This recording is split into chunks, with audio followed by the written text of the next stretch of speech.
الحمدللہ وکفا والسلام علی عبادہ الذین اصطفیٰ اما بعد۔ میرے معزز محترم اور مکرم بھائیو، دوست اور بزرگوں، جو آدمی تکبر کرتا ہے وہ ضرور بالضرور ذلت کا سامان جمع کرتا ہے، اور ایک دن ایسا آئے گا کہ وہ ضرور بالضرور ذلیل ہوگا۔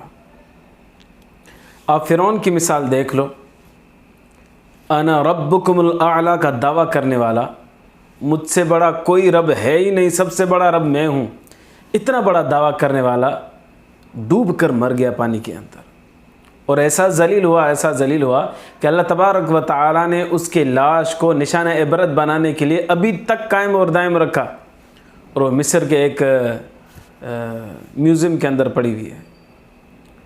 انا ربکم الاعلی، یہ جو جملہ تھا نا، یہ بڑا ہی متکبرانہ جملہ تھا۔ آج بھی لوگ کہتے ہیں، بعض الفاظ میں تو ادا کرتے ہیں کہ سب سے بڑا میں حسین ہوں، سب سے زیادہ پیسہ میرے پاس ہے، سب سے زیادہ قوت میرے پاس ہے۔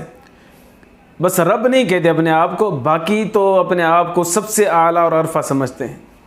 جب یہ سمجھتے ہیں تو پھر ایک دن ایسا بھی آئے گا، جس طرح فرعون غرق ہوا تو یہ متکبر بھی ایک دن غرق ہو جائے گا۔ ابو جہل نے بھی ایسے ہی تکبر کیا تھا، وہ بھی کہہ رہا تھا کہ میں ہی تو سب سے زیادہ اعلیٰ اور عرفہ ہوں، لیکن جب وہ بدر کے موقع پر معاذ اور معوذ ان دونوں نے اس کو گرایا تھا تو ایک صحابی رسول اس کے اوپر آ کر کھڑے ہوئے، اور وہ بالکل ہی جان سے مارنے لگے تھے، تو ابو جہل نے کہا کہ مہربانی کرنا، میری ایک گزارش ہے وہ قبول کرو۔ صحابی نے پوچھا کون سی گزارش ہے؟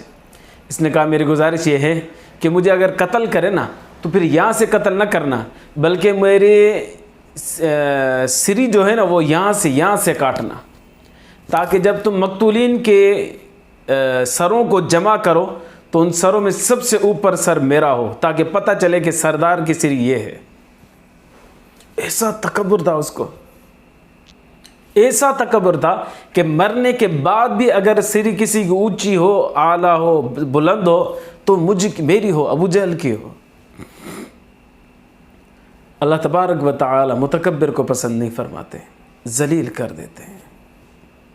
کل جو اقتدار میں تھے کہہ رہے تھے کہ میرے جیسا کوئی بھی نہیں ہے لیڈر، آج وہ ذلیل ہوتے پھر رہے ہیں۔ کل جو کہہ رہے تھے کہ مجھے کوئی بھی اتار نہیں سکتا، آج وہ ذلیل ہو کر گھوم رہا ہے۔ کل جو کہہ رہا تھا میرا کوئی بھی بال بیکا نہیں کر سکتا، آج وہ ٹکے ٹکے کے لیے لوگوں کو کہہ رہا ہے کہ مجھے 100 روپے دے دو۔ یہ تکبر ہی تو تھا جو لے کے ڈوب گیا۔ اللہ کو تکبر پسند نہیں ہے۔ الکبر ردائی، اللہ تبارک و تعالی نے فرمایا کہ تکبر میری چادر ہے، اگر کوئی اس کو کھینچے گا تو میں اس کو ذلیل کر دوں گا۔ حضرت شیخ پیر ذوالفقار احمد نقشبندی دامت برکاتہ العالیہ نے لکھا ہے ایک اپنی کتاب کے اندر کہ ایک اللہ کا بندہ تھا، اس کی بیٹی پیدا ہوئی، بڑی خوبصورت تھی، جب جیسے جوان ہوئی تو اس کا حسن کی تو کیا کہنے، لیکن جب وہ ڈاکٹر بن گئی تو اب اس کے بعد حسن کے ساتھ ساتھ ایک عہدہ بھی آ گیا تھا، ڈگری بھی آ گئی تھی کہ وہ ڈاکٹر تھی۔ اب جو بھی اس کے پاس رشتہ آتا تھا تو وہ رشتے کو ٹھکرا دیتی تھی اور اس کے اندر عیب نکالنا شروع کر دیتی تھی۔ یہ لڑکا ایسا ہے، یہ لڑکا ایسا ہے، اس کا خاندان ایسا ہے، یہ قبیلہ ایسا ہے، وغیرہ وغیرہ۔ 10-15 عیب ایک بندے کے سے نکالتی تھی۔ ایک رشتہ ٹھکرایا، دوسرا ٹھکرایا، تیسرا ٹھکرایا۔ والدین کو تو فکر لگی رہتی ہے کہ میری بچی ہے، اللہ کرے خیر سے اپنے گھر چلی جائے، شادی ہو جائے اس کی، لیکن وہ تھی کہ وہ آسمان سے باتیں کرتی تھی، نہیں میں اتنی خوبصورت ہوں، میرے سے زیادہ اگر کوئی خوبصورت ملے گا تو میں شادی کروں گی، ورنہ نہیں کروں گی۔ کتنے ہی رشتے اس نے ٹھکرا دیے۔ ایک مرتبہ کیا ہوا کہ وہ آپریشن تھیٹر کے اندر آپریشن کرنے کے لیے گئی، واپس نکلی تو اس کے جو ہاتھ کی یہ جو چمڑی ہے، یہ چمڑی مرنا شروع ہو گئی، مردہ ہونا شروع ہو گئی، لٹکنا شروع ہو گئی، جیسے بوڑھے آدمی کی چمڑی ہوتی ہے ایسے ہونا شروع ہو گئی۔ اب وہ چہرہ تو اس کا خوبصورت تھا، لیکن ہاتھ جو تھے نا وہ بالکل بوڑھی خاتون کی طرح تھی، اور وہ مری ہوئی تھی، اس کے اندر جیسے سمجھو جیسے جان نہ ہو۔ یہ اللہ کا عذاب اس کے اوپر آیا۔ اس کا والد صاحب پھر حضرت شیخ پیر ذوالفقار احمد نقشبندی دامت برکاتہ العالیہ کے پاس آیا اور آ کر کہنے لگا کہ حضرت میری بیٹی نے اتنا تکبر کیا، اللہ تبارک و تعالیٰ کا عذاب اس کے اوپر آیا ہے۔